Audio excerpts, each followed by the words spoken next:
Let's dive deeper into this Fashion Week controversy, because what started as a simple comparison of outfits has turned into a much bigger conversation about image control, company influence, and how Blackpink is perceived now that they're more independent. Over the past few weeks, each Blackpink member made high-profile appearances at major luxury brand events. Lisa at Louis Vuitton, Rosé at Yves Saint Laurent, Jisoo at Dior, Jennie at Chanel. At first, fans were simply excited to see them back in their fashion ambassador roles, but the mood quickly shifted once people began putting their Fashion Week looks side by side. Lisa's outfit received overwhelming praise, with netizens saying she finally looks like a true global fashion it girl, polished, powerful, and styled to perfection. Even those who don't usually support her admitted she looked like she was on a different level visually. In contrast, Rosé, Jennie, and Jisoo faced harsh criticism for what many called low-effort styling, baggy silhouettes, and looks that appeared thrown together with little attention to detail. Some comments were extremely blunt, saying things like, "They look like they didn't even shower before showing up," or "Lisa is the only one styled like a celebrity, the rest look like influencers." And this is where things began to escalate. Some netizens started reviving the old theory that YG Entertainment may have actually held Lisa back, restricting her outfits and styling to keep her from outshining the others too much. Now that she reportedly has more personal control over her fashion direction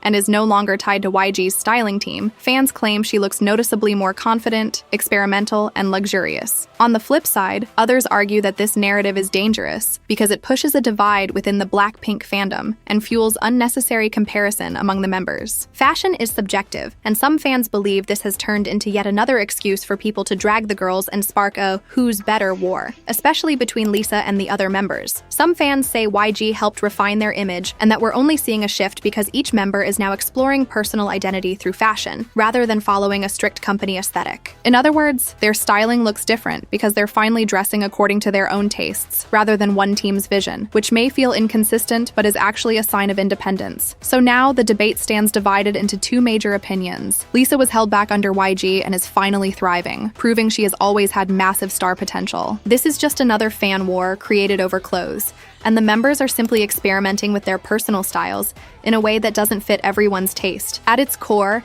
this Fashion Week drama highlights a much bigger question. Does styling really reflect an idol's freedom and status? Or are fans just too quick to turn every visual moment into a competition? What side of the debate do you find yourself on? Do you think this is evidence of past sabotage, or just exaggerated hate disguised as fashion critique? Let's continue, because this playful dating rumor moment between Jisoo and Zayn has taken over K-pop forums and international fan spaces. And it's honestly one of the funniest rumor formats we've seen in a while. In Korea, it's a well-known K-pop fan culture stereotype that when two idols suddenly change their profile pictures to similar styles, especially matching black and white images, it's instantly considered suspicious. That's exactly what happened with Jisoo. She changed her Instagram profile icon to a moody black and white portrait, and fans immediately noticed that Zayn's profile picture is also black and white, giving them an almost matching couple aesthetic. Netizens began jokingly saying things like, "In Korea, we all know what this means. They're reposting each other's stories. That's 100% dating proof in K-pop terms." This is how dispatch-level rumors start. Of course, it's all done lightheartedly, especially because it's obvious that the two are simply promoting their upcoming collaboration,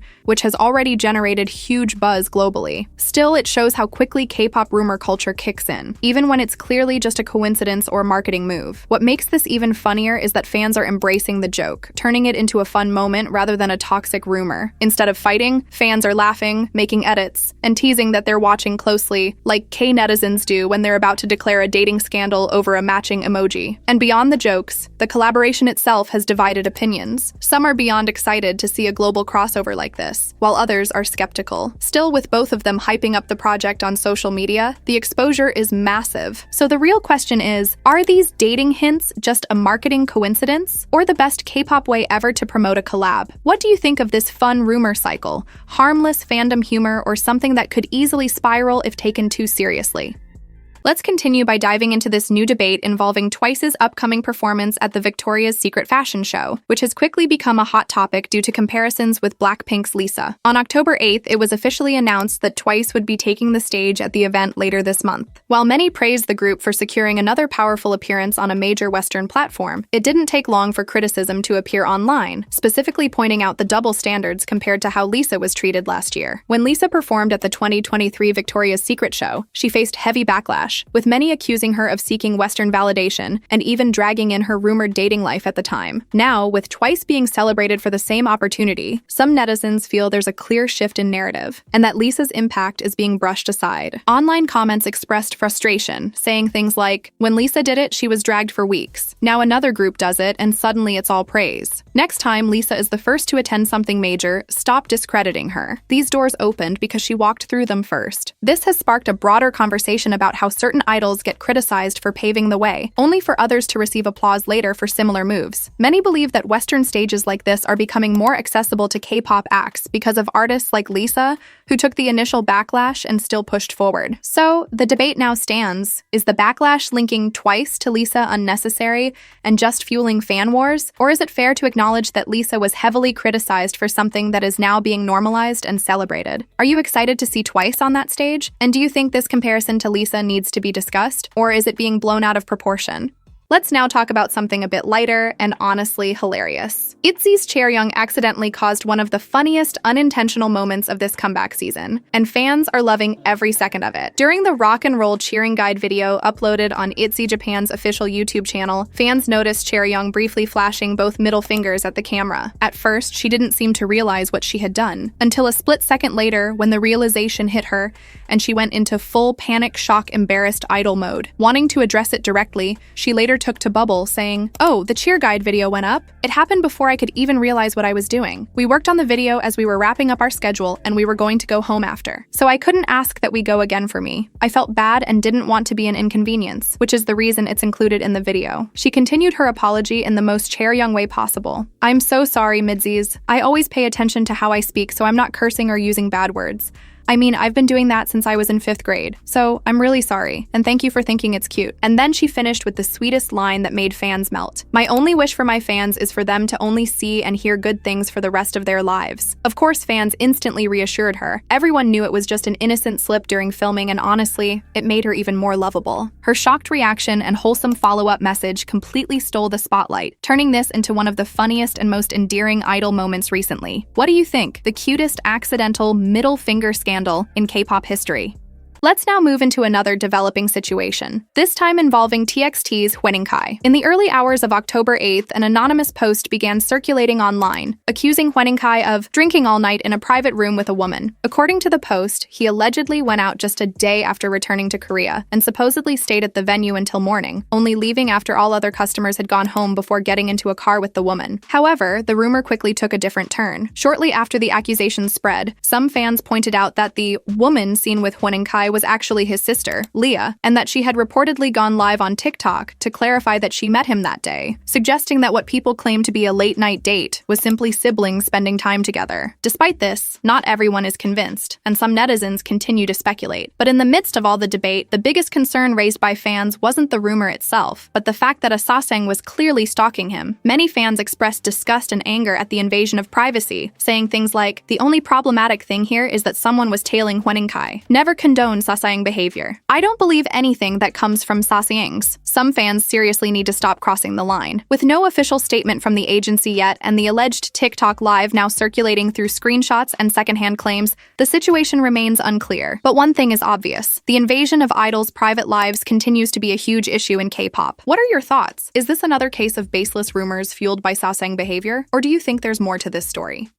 Let's now talk about how Stray Kids' Lee Know is caught up in what many are calling one of the most baseless dating rumors of the year, all sparked by a few vacation photos and pure speculation. On September 30th, Lee Know shared casual photos from his time in Japan, including moments of him eating out and visiting Universal Studios. Everything seemed normal until an account on X, Twitter, claimed that these photos were actually evidence that he was allegedly on a date with a fan. The post attempted to build a case, pointing out two main proofs. His Gucci glasses supposedly matched a pair worn by the alleged woman, claiming they were couple items. A photo posted by the woman allegedly showed Lee Know in the background, which sparked further rumors that she was secretly on a date with him. Things escalated quickly when people began speculating about the woman's identity, with some claiming she was a married fan, which only made the discussion spiral into even more confusion and mockery. However, the majority of netizens were were not buying it. Most found the rumor ridiculous and pointed out how desperate some people must be to twist any interaction or item into a dating narrative. One viral comment summed it up perfectly. If you see a woman hanging out with a man and there is no other explanation in your head except them dating, then you have a problem. In short, the rumor seems to be based on nothing more than coincidence and fan imagination,